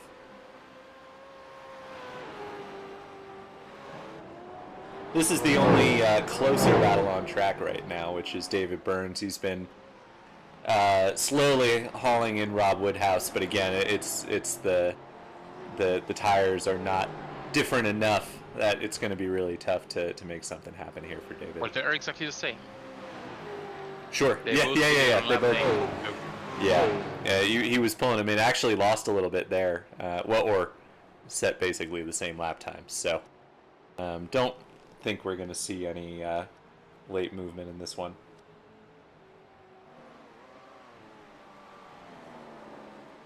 No, so that's gonna be most likely Kansas race. Again, as I said, first time at a race one. Apart from a big mistake from Kenzie in the last complex, I think it's a close deal. Hitting the apex now, not too much. Good exit, not too much wheel spin into the left-hander around the fountain. Second and third left-hander going straight to the hairpin. And now there's only two right-handers to manage, trying not to hit the walls on the exits. Not hit that curve on the inside. Stay away from this one too. Avoid the walls and are straight one to the start-finish line. And that's race 2 for Kenzie Newhoff. We do have close behind. We do have a battle that kind of cropped up right at the end here. Stephen Phillips has been hauling in Tony Klusterman, pulled a second on the last lap, and he's got the freshest tires of anybody. So, not many good passing spots left, but might make something happen here right at the end. If he gets a good exit from the last two right-handers, he might get a run onto the start-finish line. If he's got so much better tires, and he's got 10 laps better tires. He pitted last on lap 18. Oh man, he's pushing. Is He's Tony out of fuel? Oh, no way. Oh my gosh.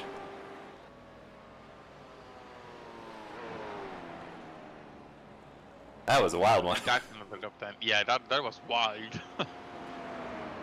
Tony managed to cross the line though. But Tony's gonna be disappointed by this race again. Some issues at the start and not running out of fuel, giving up a top 10. Yeah, it's gonna be tough.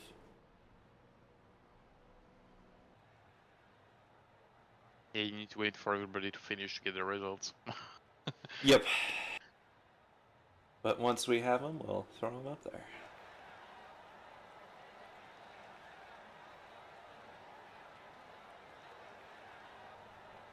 There we go.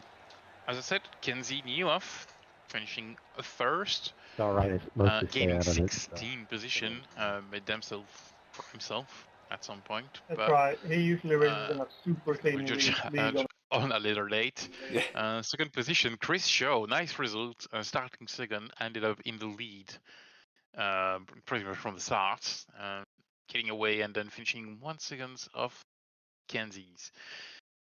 Third, Eric Blitz, 7 seconds behind the two leaders. Fourth, Simon Trendle. Good recovery considering he was turned around and almost dead last in the opening laps. Stephen Walker, fifth. Pretty good result in both races for Stephen, and a good improvement after, well, having to get used to the car and switching from TCRs to V8. I don't know. Is he still doing TCRs on Wednesday right now? I have no idea. Yeah, sorry. Yeah, you're probably even worse than me to know if he's still racing TCR. So we will ask him if he goes in for an interview. Sixth, Ant Woodward. What did he do? Yeah, stationary on this race, so not too bad for Ant. Babu Daus in seventh, lost quite a few positions again on this race. David Burns eighth, What did he do? Stationary 2. Rob Van gained 2 position, and Stephen Phillips lost 9, but a good pass on Tony at the end and managed to avoid Tony running out of fuel. Tony, who finished in 11th. Jeff Saunders in 12th, and Daniel Solo in 13. Craig Lodenslager in 14. Tony Walker 15. Michael Afflidesen in 16. I tried, Michael, I'm sorry. And Vincent, who we already interviewed, in 17.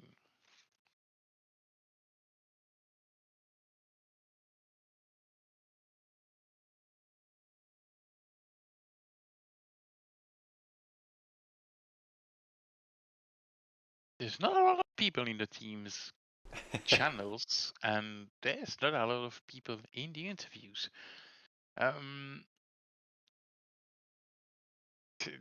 There's only the 2 ball. Oh, I know who we're gonna bring first. We're gonna bring in Rob, because we have to talk about the start first. Bob, welcome to the booth. Oh, I was just apologising to Stephen. Oh my word, yeah, that was an evening to forget. I think tonight I just misjudged the concrete and just lit it up, and then I think I ended up spinning before turn 1. Well, I think someone dived into your insight on race 1 on your poor start. Not to bring that up again. And at that point, there's nothing you can do.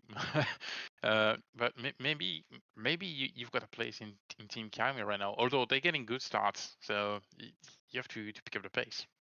Yeah, I mean my second start wasn't too bad, and my start in the SOF on Thursday was all right. I just misjudged this one. It's so fine between a cracking start and wheel spin. I just misjudged it. Yeah, well, you still managed to get some pretty good recoveries after losing the position at the start. In race 1, you ended up in the reverse grid, pretty high up as well. Yes, yeah. And then starting off the race, it was going okay. Stephen made a mistake into turn 3, is it? The right-hander sent him wide, so Chris and Stephen were side by side. And I tried to capitalise, thought I was tighter to the inside than I was. And yeah, Stephen and I went round, and I lost like 20-odd seconds trying to get going again.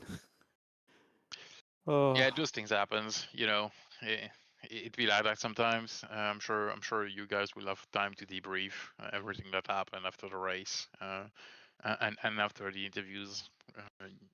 Steven's not gonna be the next one on the list, so don't worry, you will have time to talk with him. Any thoughts on race 2 and some of the driving standards for today? I mean, from what I saw, everything was, pretty good, apart from my mistakes. So I had a lot going on dealing with my own issues. From what I saw from everybody else, it was going okay. But yeah, I was cut adrift from the pack after both my incidents. So it's I wasn't in the thick of it tonight. All right. Well, it's nice to see that at least on your point of view, it was a good race. We saw a few incidents, but as always, not too many incidents. But obviously, it always ends up wrong for Vincent, sadly. Yeah, so, I'll have to review and have a look. Well, obviously, you've got a nice broadcast to watch after the race, or maybe tomorrow if you're so tired after the sprint feature today. Yeah, no doubt I'll check it out. Most definitely. All right. All right. Anybody you wanna thanks or give a shout out to before we let you go? Yeah. Shout out to everyone racing tonight. Again, apologies to Stephen for our incident. It's early in the feature. That sort of stuff shouldn't happen.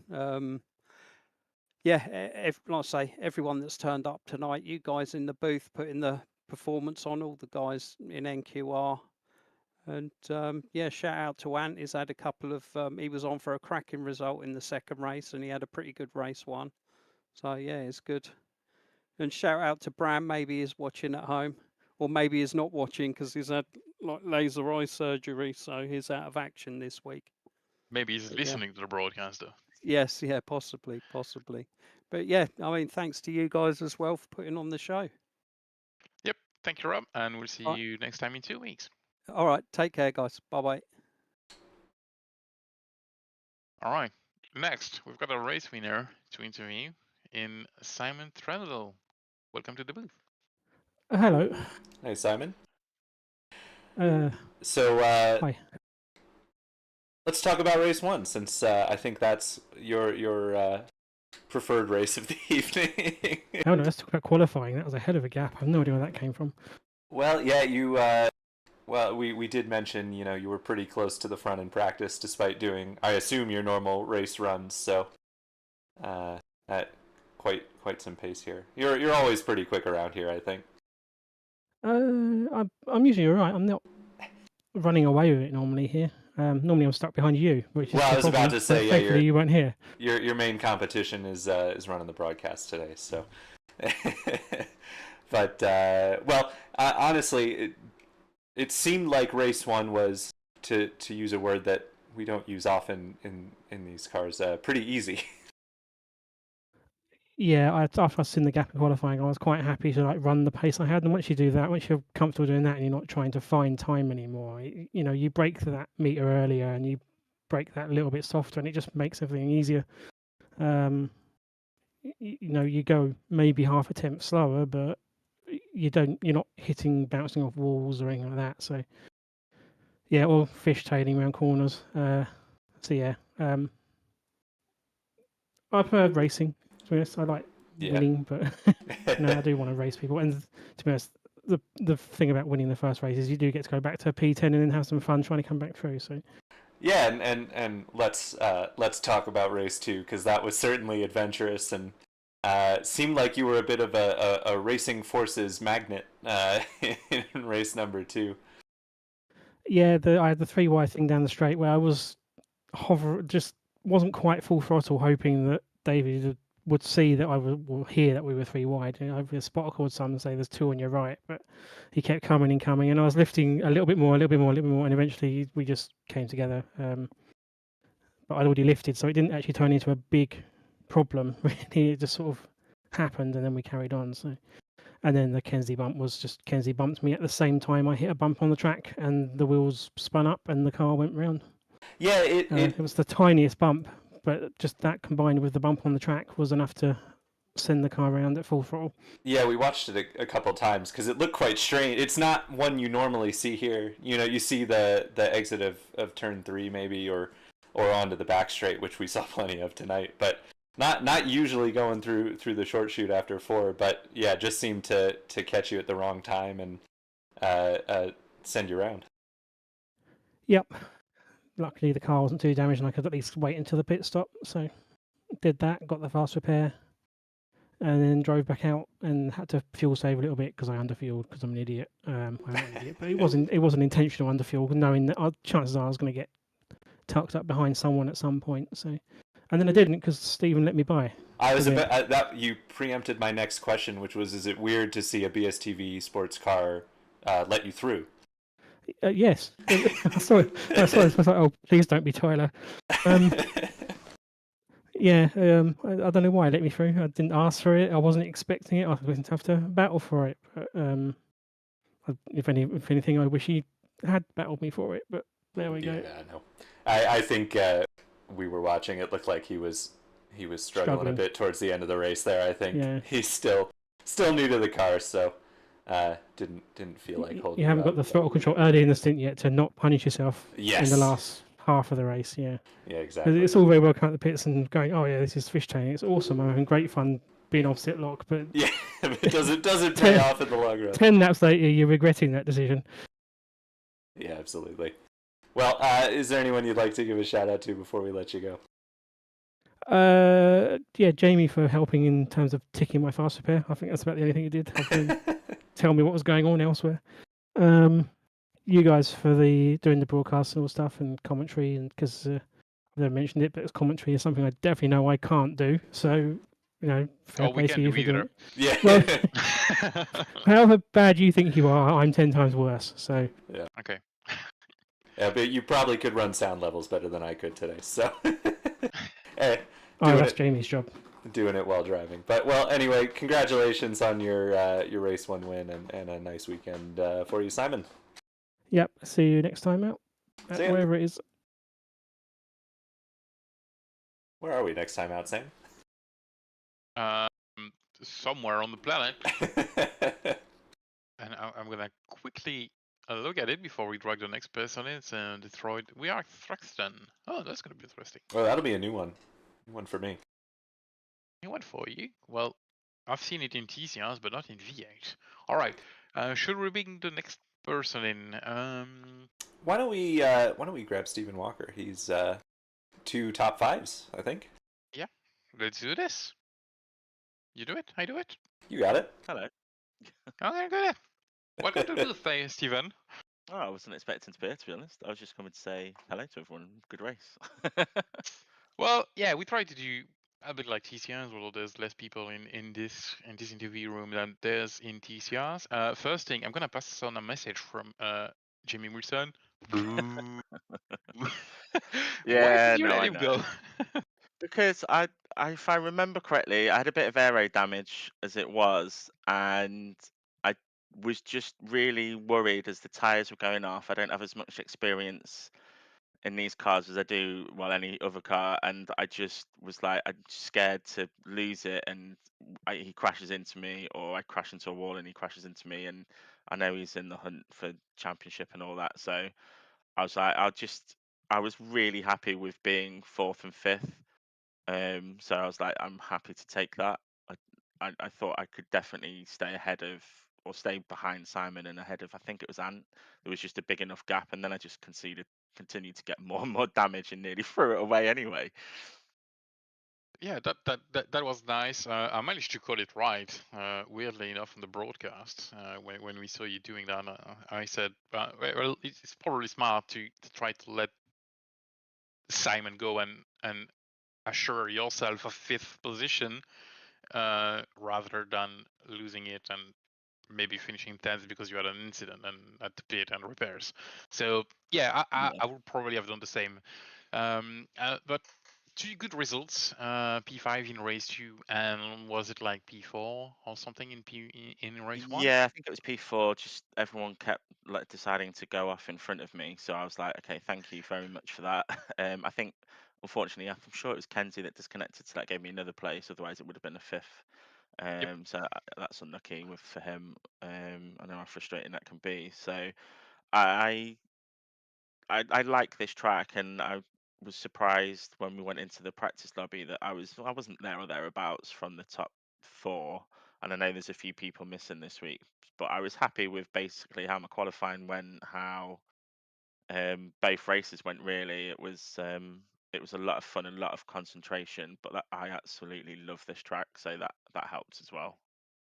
Yeah, that's absolutely key. And the most important thing around Belle is staying out of trouble. And you're sure to get a lot of position because somebody else gonna have trouble, and that's what happened to you today.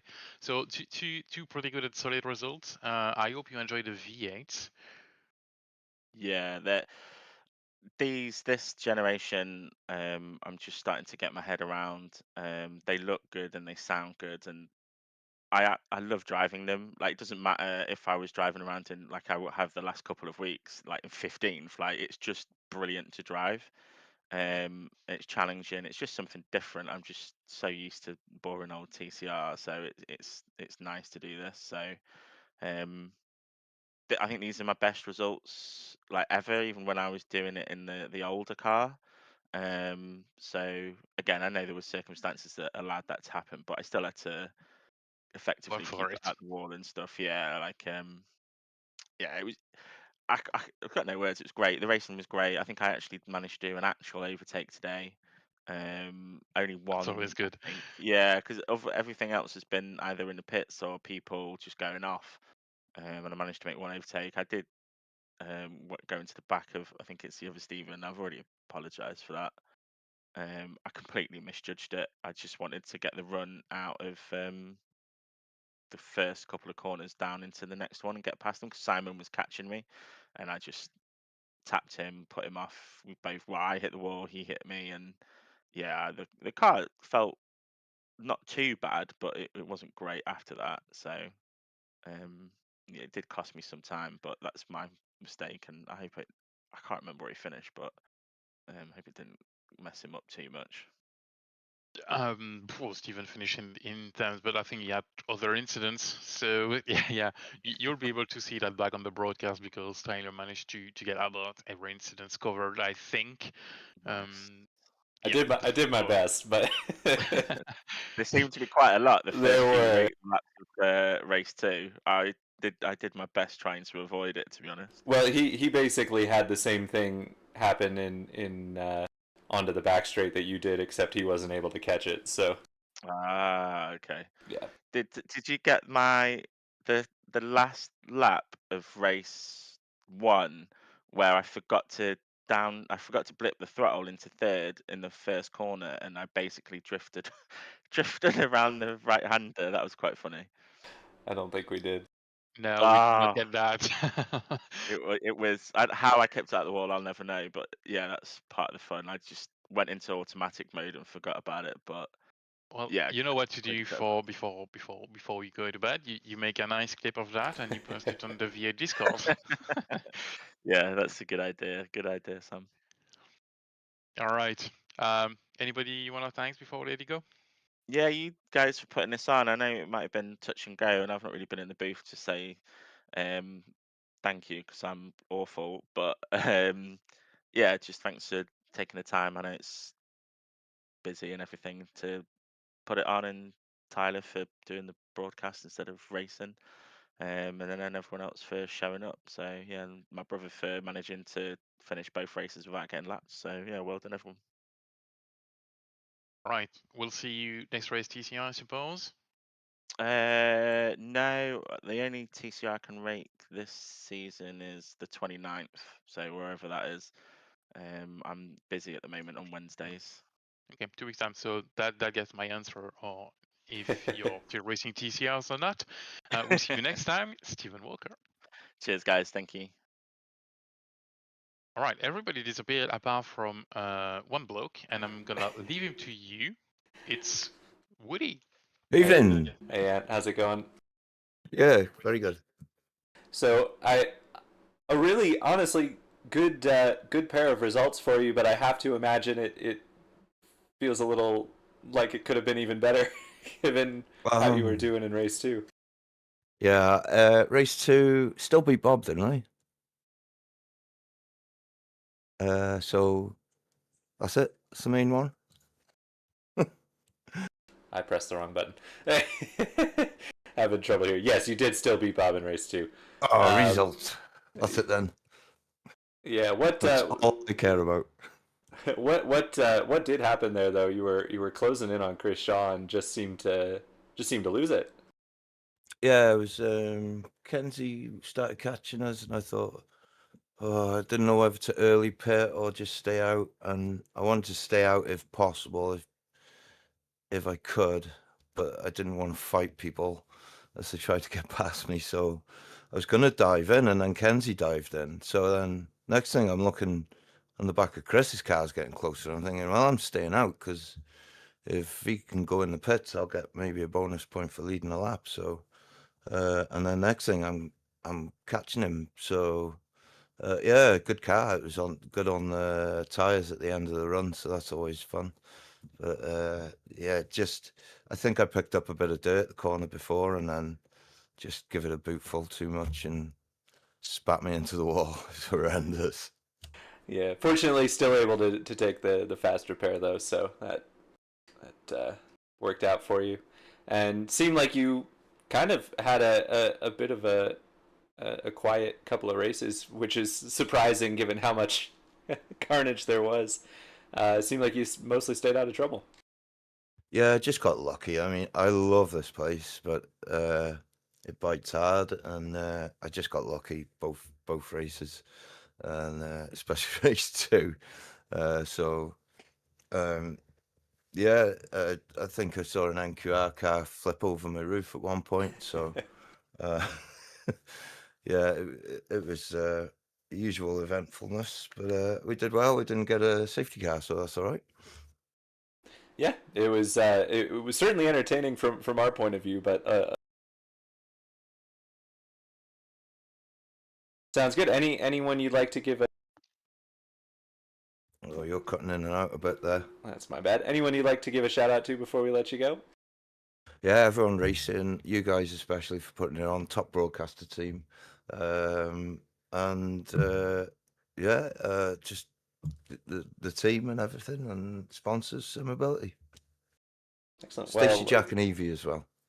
Excellent. Well, thanks, Ant, and congratulations on your pair of well, not quite top sixes, pair of top sixes there. So yeah, cheers, boys, and also Bram. I think he's had an eye transplant. I think he's had Jackie X's eyes 3D printed, and he's having them installed, or some other French racing driver.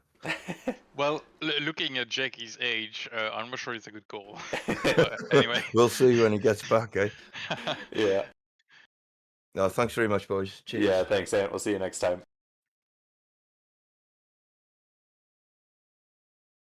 All right. Well, probably the most difficult thing to do on the evening is to put each a driver on the spot. Yes. Do you already know who you're gonna pick? I have, and I've sneakily already put it on the broadcast, but I think there were two clear choices to me that kind of shone through, because there was a lot of people who had up and down days, but the other one I gave my driver of the day to last time I did the broadcast, so I'm not going to double up on Chris Shaw, and I'm going to give it to Stephen Walker. I think really, standout performance, and the only driver, I think possibly the only driver with 2 top 5s. Eric Blix did too, so shouldn't discount Eric. He actually had 2 podiums, so maybe there's an idea for you. But Stephen Walker gets my vote here. Well, you can be able to stay on the same driver, because I was actually going to pick him as well for the exact same reason. There's a few other drivers that could get my vote, but I think the most improved over the last weeks has been Steven. He's shown the consistency today, and showing that keeping out of trouble gets you results, even if you're a bit slower than the top guys. So yeah, same vote. All right, that gives us with a nice broadcast to end, and well, honestly, a nice evening of racing, despite a few incidents. I think overall it was still fairly good and fairly nice racing. Definitely enjoyable to watch and to comment on. Although we may be not the best team to comment, the both of us, with me in the lead and you in the cameras. Although you're doing quite a good job in the cameras now, a bit more experience, and you'll be as good as me. I think that's a bit generous, but I appreciate it. Well, a few experience can be a few years, Anyone said no many. We're going to be back next time on the 1st of November from Thruxton. So that's going to be an interesting one, because we've seen in TCRs, it's mostly draft and flat out. It's not going to be in V8. And there's a very, very tight chicane and an awful pit lane entry. Probably the worst one on the everything service, especially for the people at the start of the pit lane. So that's going to be one to watch in 2 weeks' time, I suppose. 2 or 3? 2 weeks. Yeah, 2 weeks. Jeez, time flies. Yeah, I wasn't pretty sure it was 2 weeks, but yeah, 2 weeks' time from Thruxton, and you've got another BSTV broadcast coming your way on Wednesday for the TCRs. That's going to be Pete and Jake Rose for that. And well, Tyler, it's been a pleasure to share the booth with you today. We're gonna close this broadcast, and I will say good night to everybody, and I will let you do the same and put the end music on. So good night, everybody. Yeah, good night, everybody, and thanks for bearing with me on the broadcast issues. I'm doing my best, so we'll get better. So thanks, everybody, and we'll see you next time.